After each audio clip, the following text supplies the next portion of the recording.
Hey everybody, it's Chanel. Where's the camera? There it is. I do have more rooms in my house than just this one. I just always make my video in my bed.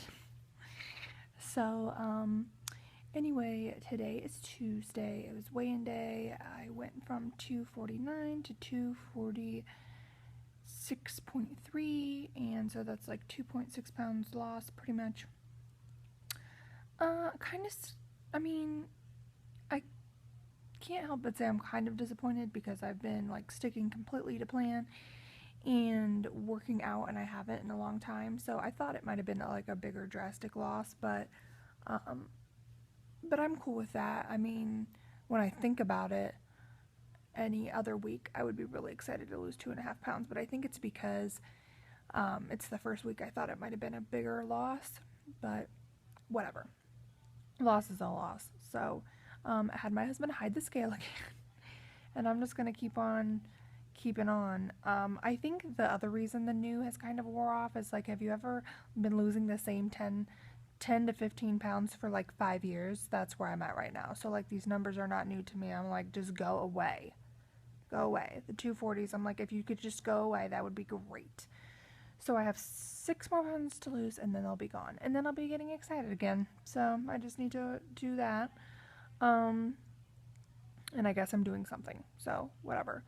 And then to be extra shitty, if you watched my last video and heard about my aunts that were losing like literally 5 pounds a week every week, I lost half of what they lost, and they only were on a liquid diet. So I had a Big Mac last week within my points. So, and I didn't have to starve, and I still lost half as much as they did. So, I mean, I think that's pretty good when I put it into perspective. So, yay. I don't know, why do we do that? Why do we do like, oh, it was only 2? Like, I mean, Jesus. That's better than gaining 5, which has been my issue lately. And another random thing, I swear I have ADHD. It's like about something I want to take to task is I need to just do it and like shut up and suck it up and do it, because I don't want to be like, I've been on YouTube for a really long time, years. I mean, since maybe '09, maybe 2010. I don't know. It's been a long time, years. And it's so funny because when I'm like way not on it, so like really for the past 3 years, I haven't paid attention to YouTube at all.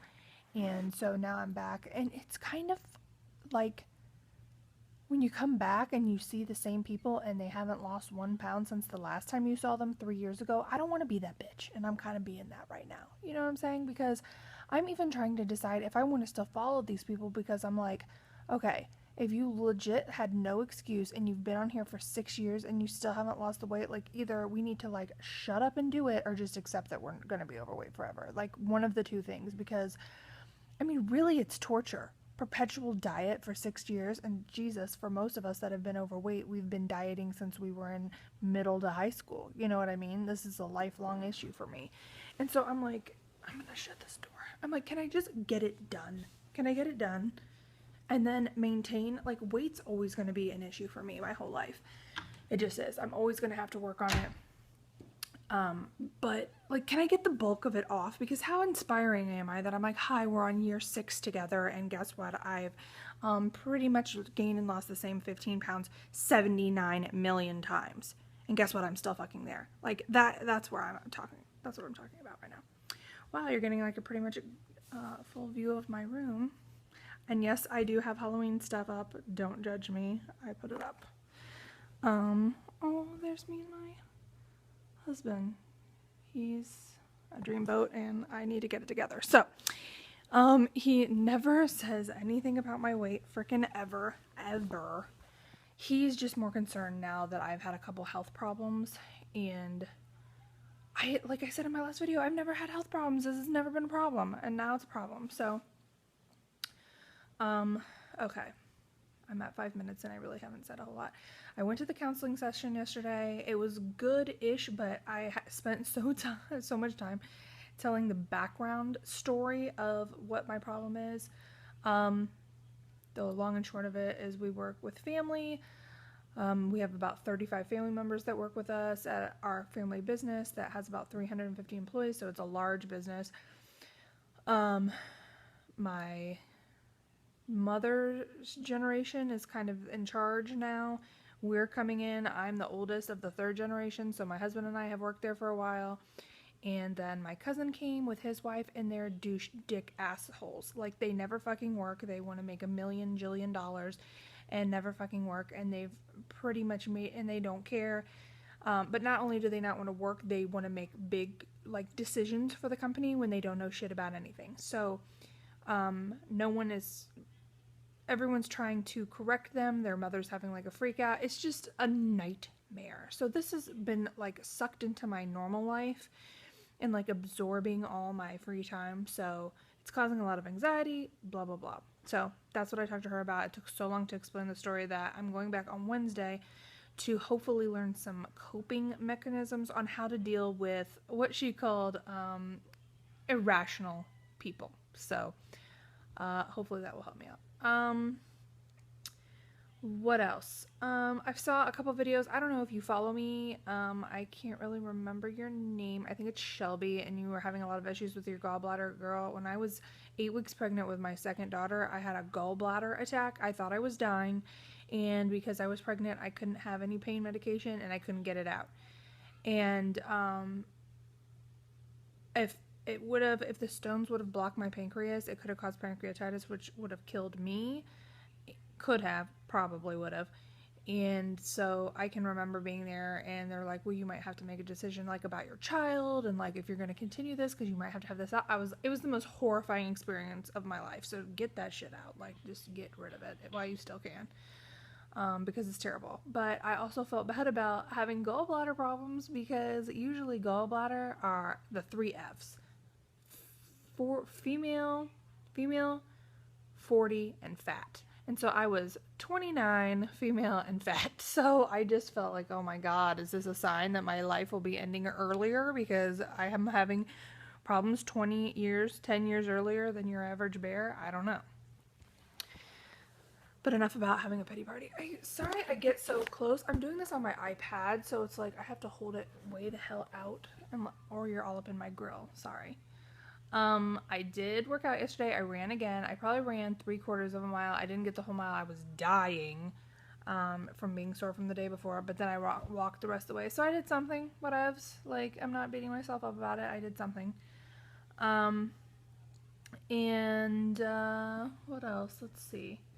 Angie, like, I so relate with you, girl. Like, I feel so bad that you're going through this, like, heartache, and you know, I've been there, and so I know all of our, like, journeys are different, but I've been relatively near. I mean, I remember sobbing watching Teen Mom and being so, like, bitter and pissed, like, they're, like, not even trying to get pregnant, and they're having these kids, and they don't even want them, and I want one so bad, and I'm married, and I did exactly what I was supposed to do. I went to high school, I graduated college, I got married, I did everything I was supposed to do. So now that it's time to do, I've been trying to prevent this for years, and now that I want this to happen, it's not happening for me. And it was really devastating. And so I remember right after I had my miscarriage, one of my friends from college called and was like, oh, I got pregnant by this guy I've been dating like 2 months, like, well, we're just gonna, like, try to make it work, holy shit, da-da-da. And it was so hard for me to be like, I'm so happy for you. And, like, really, I mean, somewhere in there, yes, I am happy, but, like, not really, because what the hell. And I know that it's, like, probably where you're at, like, I'm happy for you, but, like, I really don't want to talk about it, about your in-laws, and it's just really hard. And when our, like, animal instincts right now are, like, have a kid, it's hard to, like, see other people having them. It just is. So the only advice I can give, take it or leave it, is what I did, which was after I had my miscarriage, which luckily for me, it was so early that I didn't have to have, like, any, like, procedures or anything. So it was pretty much done. It was absolutely horrible. I was probably 7 weeks pregnant. I had some bleeding, and I had heard that you could have spotting in pregnancy, so I was like, oh, maybe it's spotting. So I went to I called my doctor. He wasn't in, and they're like, well, just go to the emergency room because you gotta go to see someone. So I go to the emergency room. I get this guy that literally looked like Doogie Howser, like his first day of being a doctor, and he's looking at the charts and he's like, well, how pregnant were you? And I'm like, what do you mean, was I? And he's like, oh. And you could see it in his face that he like fucked up, like, oh shit. But apparently the hormone levels that tell that you're pregnant, that test positive on pregnancy tests, were at 0. So it was nothing. There was nothing there anymore. So, I sobbed. Don't think I'm any particular strong person. I like wanted to throw up. I pretty much drank a whole bottle of vodka that night. Like, I was so upset about it. And so then I decided, okay, I really want this really bad. And so I'm going to quit trying. I'm going to quit trying to get pregnant. So that took that like stress off. My husband and I just were like, okay, we're not going to try to get pregnant, and I'm going to take the next 6 months to get healthy. That's all I'm going to concentrate on. I'm not going to worry about getting pregnant. I don't want to get pregnant. And now that I've experienced a pregnancy, like, you want to be in some kind of like shape when you're pregnant, because now that I've done it, if I would have got pregnant at 280 pounds, I probably would have been in bed the whole time. Like, there's no, like, you can't even breathe. I delivered my last child at 275 at full term, and I was like dying. So to start there, oh my God, I just can't even imagine. So that's what I did to take the pressure off me. I said, and I kind of told people, we're not trying right now. I'm just getting my shit together. And so since everybody wanted it from me, because I wanted it so bad, they tried to like accommodate, and it was hard. And I like drinking wine and like being out, and with this heart thing, by the way, no alcohol and no caffeine. So yeah, maybe forever. That's a really long time. Anyway, that is my jumbled mess of what I did and how it helped me.